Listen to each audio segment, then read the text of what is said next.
And could I just continue my questioning with the Yes. superintendent, please? Please proceed. Thank you. Superintendent, how many, do schools do external audits, each school within the traditional public school system? No, we do a single audit for the entire department every year.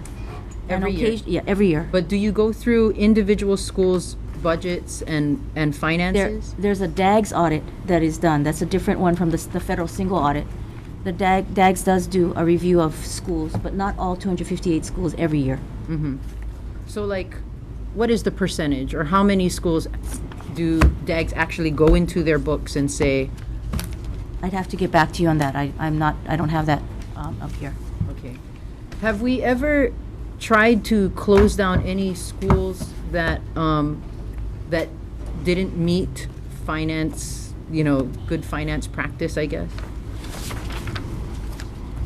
No, I don't think we've ever tried to do that, because we do have a unified system with the chart of accounts, and so our fiscal office would be responsible for a fairly large number of those transactions, and so it's a little bit of different situation from a charter school. We do have, vendor payment, and we do have pre-audit, and we do have a budget office. So we're a much larger system, so we have more specialized areas, whereas I think with a lot of charter schools, they're covering everything themselves. So they do have a lot on their plate. We had, the only audit that I remember is, and it's been a while since I've actually read it, of an individual school was Kailua High School. That Was it Kailua High School? I believe Kailua High School was a legislative Auditor. Right.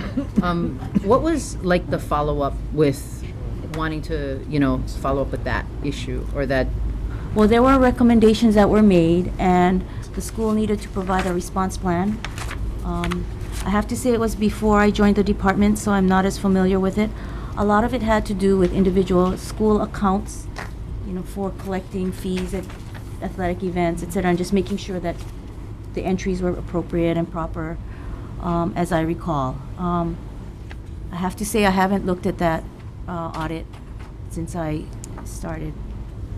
Just how do you follow up on something like that? If there needs to be a response, has there been a response, or? We do have an internal auditor that reports to the superintendent.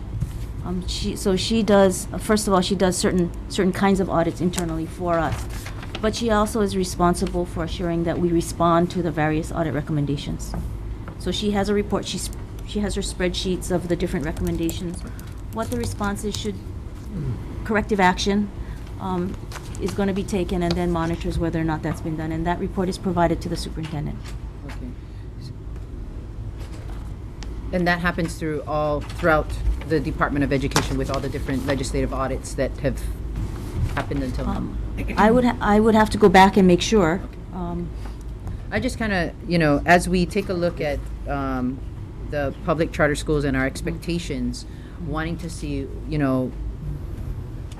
in allowing, both sides to try and operate as freely as possible, but also have the fair, I guess, expectations from both sides. So I appreciate it. If there's any information that you could get to me having to do with the legislative audit, and what are some of the responses, and how do you correct those types of situations, or legitimize the situation or not, that would be helpful. Thank you.